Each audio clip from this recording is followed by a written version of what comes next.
hoy inauguramos un nuevo micro de Derecho Penal al Día, donde vamos a hablar, vamos a conocer todo sobre el derecho penal. Ustedes, si están en casa y alguna vez han tenido algún problema o están transitando alguna situación legal relacionada al derecho penal, el doctor nos va a explicar para que tengamos en cuenta todo, desde que nos llega la notificación, qué tenemos que interpretar, cuál es la diferencia de contratar o no un abogado. Vamos a estar hablando punto por punto de todo esto. Recibimos acá en el living al abogado penalista, el doctor Ezequiel Prado. Ezequiel, ¿cómo estás? Hola Ana, ¿cómo estás? Muchas gracias por la invitación.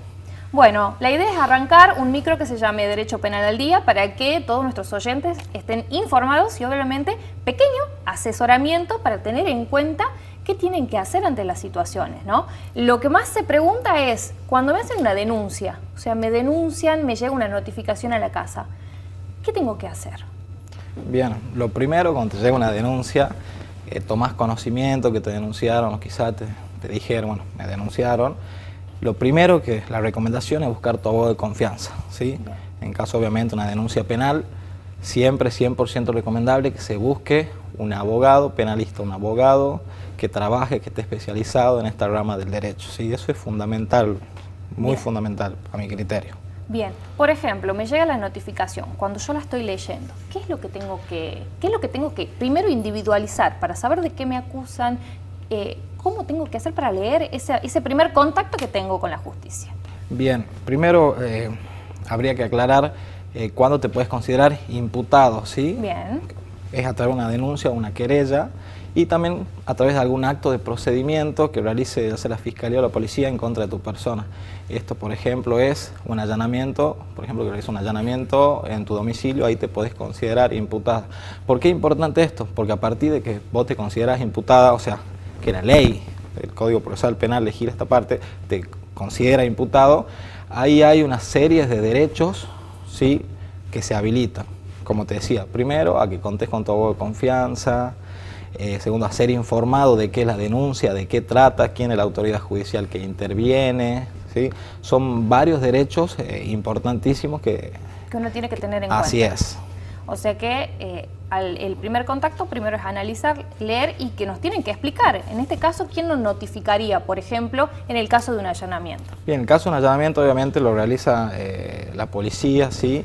Es a través de un requerimiento del Ministerio Público Fiscal, pero ese requerimiento va hacia el juez, acá en Tucumán el Colegio de Jueces, y el Colegio de Jueces ordena, es la única autoridad competente para ordenar un allanamiento, ¿sí?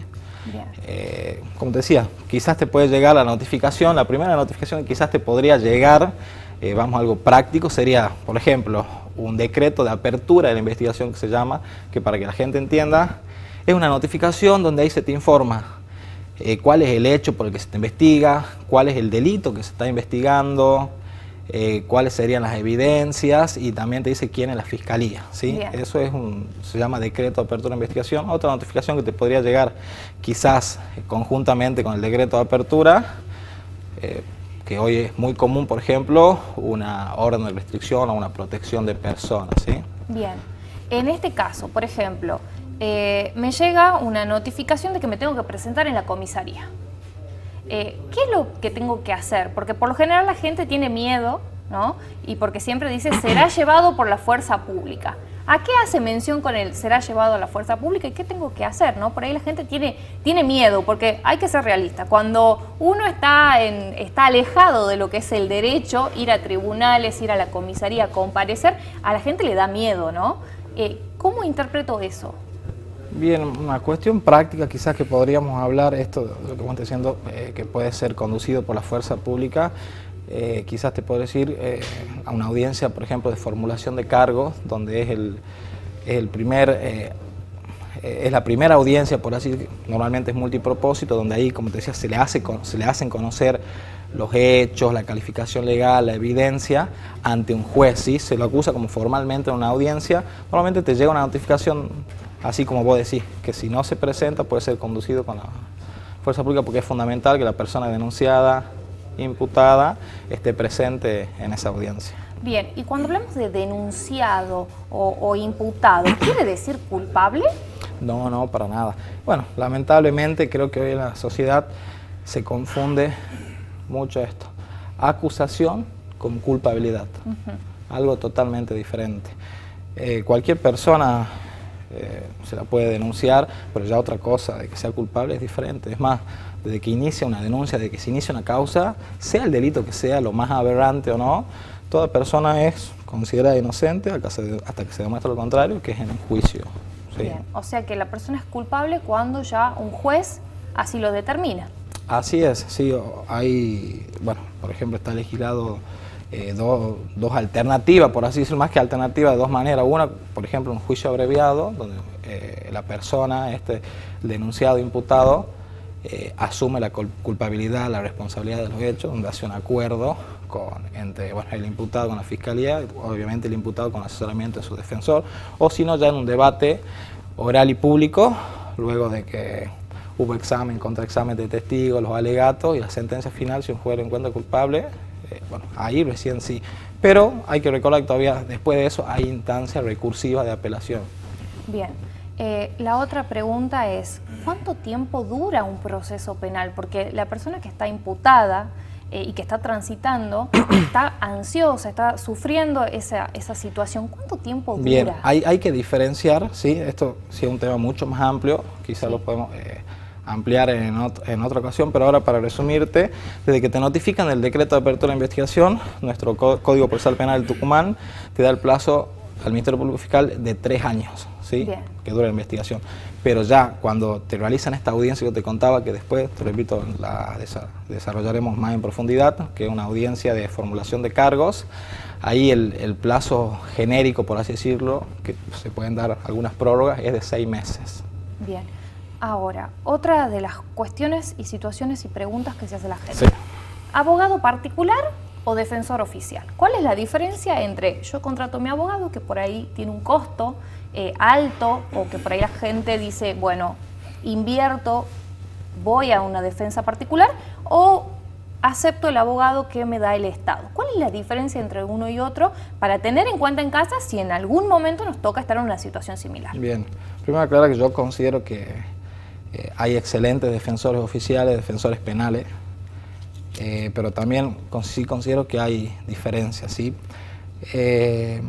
La principal es que en este caso, a criterio mío, el Ministerio Público de la Defensa, que abarca todas las defensorías acá de Tucumán, está abarrotado de tareas. Tienen miles y miles de casos y creo que no cuentan con todo el personal suficiente, ¿sí?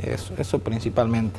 Luego también considero que otra diferencia es que es mucho más personalizada la atención, ¿sí? Nosotros los abogados particulares, los abogados penalistas, tenemos, por lo menos en mi caso, mucho más contacto con el cliente. A cada rato le estamos informando los avances de la causa, tanto ya sea que esté privado de libertad o no. Si está privado de la libertad, obviamente voy mucho a la comisaría o al complejo penitenciario que se encuentre. Eso quizás son unas de las diferencias.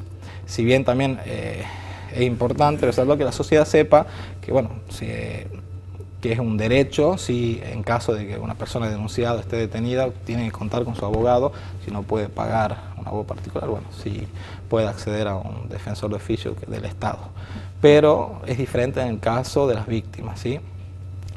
Porque las víctimas pueden acceder también a las defensorías penales, pero solamente cuando puedan probar de que no tienen recursos suficientes para afrontar los gastos. Bien, ahora iba a ir mi pregunta hacia la persona que está en casa, que está viendo y que quizás está sufriendo una situación y que por ahí dice, denuncio, no denuncio, me van a llevar el apunte o no, la justicia va a tomar como importante mi caso o no. ¿Qué consejo le daría a esta persona? Primero, si tiene que hacer una denuncia, bien, ¿qué es lo que tiene que aportar? Porque uno dice, la víctima, ¿qué es lo que tiene que aportar? Por lo general dice, tiene que tener las pruebas. ¿Qué tiene que aportar la víctima en caso de querer hacer una denuncia? Bueno, la persona ofendida, por así decirlo, que se considere víctima, puede denunciar ya sea en una comisaría, ¿sí? O puede en la misma Ministerio Público Fiscal, ¿sí? Hay una oficina donde se reciben las denuncias, hasta mandando un correo electrónico con una denuncia a la Unidad Fiscal de Decisión Temprana, y también a través de un abogado, ¿sí? Puede realizar el abogado esta denuncia con patrocinio o como representante de la querella, puede realizar una denuncia. Sí decirle a la sociedad, que esto sí considero muy importante, que la policía tiene la obligación de tomarle las denuncias, y no se puede excusar por cuestiones territoriales de que no es la primera, anda la segunda. O que, por ejemplo, es fin de semana y no está el oficial de turno. No se puede excusar. Ellos tienen la obligación de recibir las denuncias, ¿sí? Aparte de cuidar, de proteger a la víctima y demás cosas, resguardar la escena del crimen, testimonios y demás. Pero no se puede excusar, la policía tiene la obligación de tomar la denuncia. Bien. Doctor, ¿cómo aparece en las redes sociales? Bien, bueno, mis redes sociales, el Instagram es Abogados Penalistas Tucumán. Cuando entren se van a dar cuenta que es Prado y Asociados, ¿sí? Y luego también, en TikTok como Ezequiel Prado 24. Bien, ¿y un número de teléfono? Sí, mi número particular es 3814-635117, urgencia a las 24 horas. ¿sí? Como los médicos, urgencia a las 24 horas. Pero 24 horas literal.